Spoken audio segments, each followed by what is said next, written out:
I would like to start off with a quick poll. How many of you own a Macintosh computer? Good. As you can see by my right, I too own my personal 2.3 GHz Intel Core i5 MacBook Pro with Snow Leopard OS 10.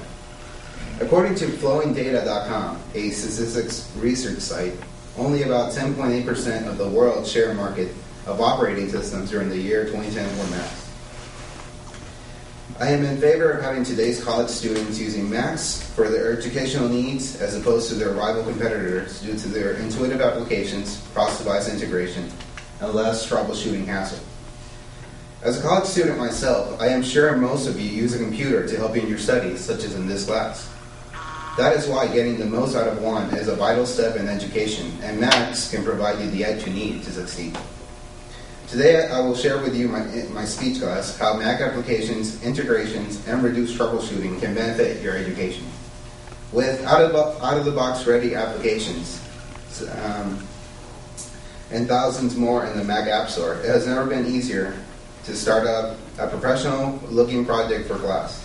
Examples of these intuitive apps are Mail to get in touch with your professors, iWork for documents, presentations, and spreadsheets, and iCalendar for managing schedules, appointments, and due dates.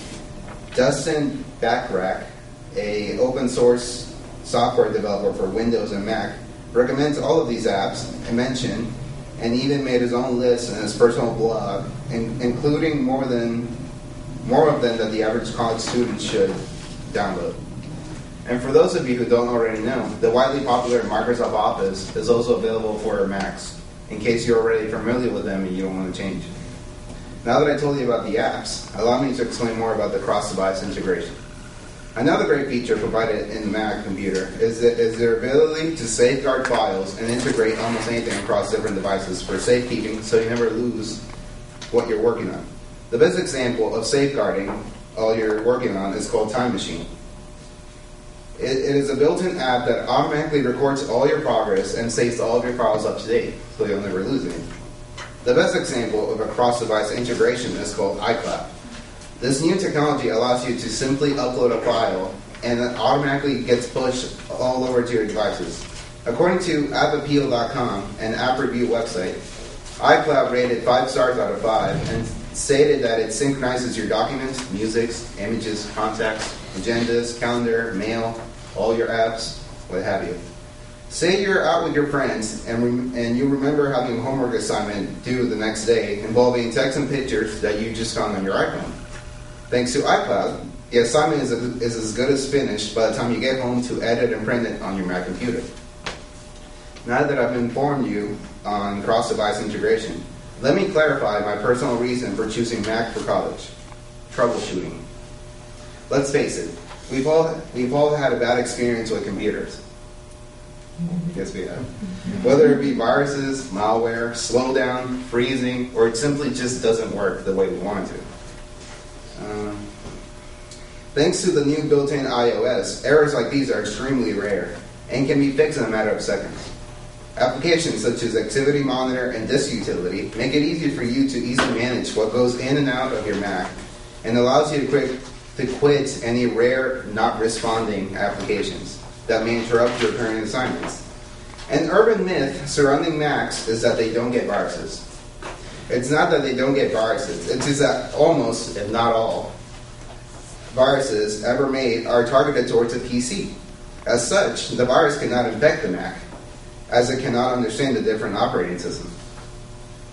Even if a problem were to arise in the Mac, Apple has ensured top-of-the-line customer service for assistance. The New York Times posts Apple received a score of 80%, meaning good service, and an Index Research Association, whereas Microsoft scored at 58%, meaning very poor service.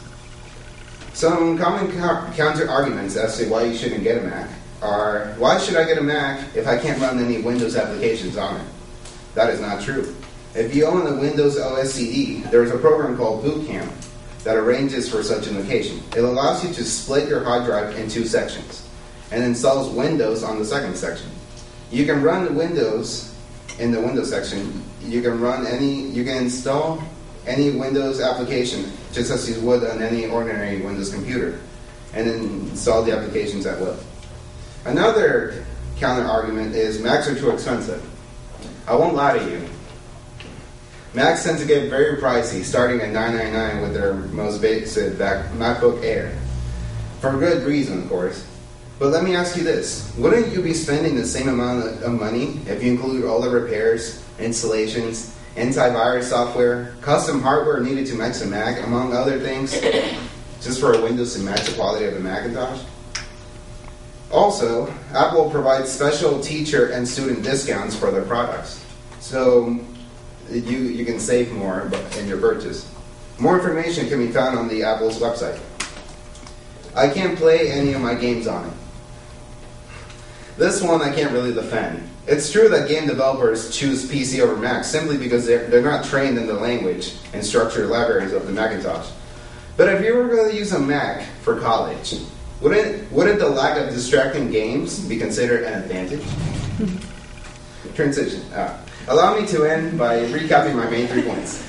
A Macintosh computer is an ideal computer to aid us in our path for education. Thanks to thousands of college-ready apps, intuitive cross-device integration, and less troubleshooting hassle, it is no surprise why it is all over the modern market, attracting college students from all over the world. I'll wrap this up by urging you to please consider visiting a local Apple store, the closest ones being in Altamont and Millennium Mall, and trying them out for yourself. Who knows? One might end up on a loved one's Christmas tree this holiday season. Thank you.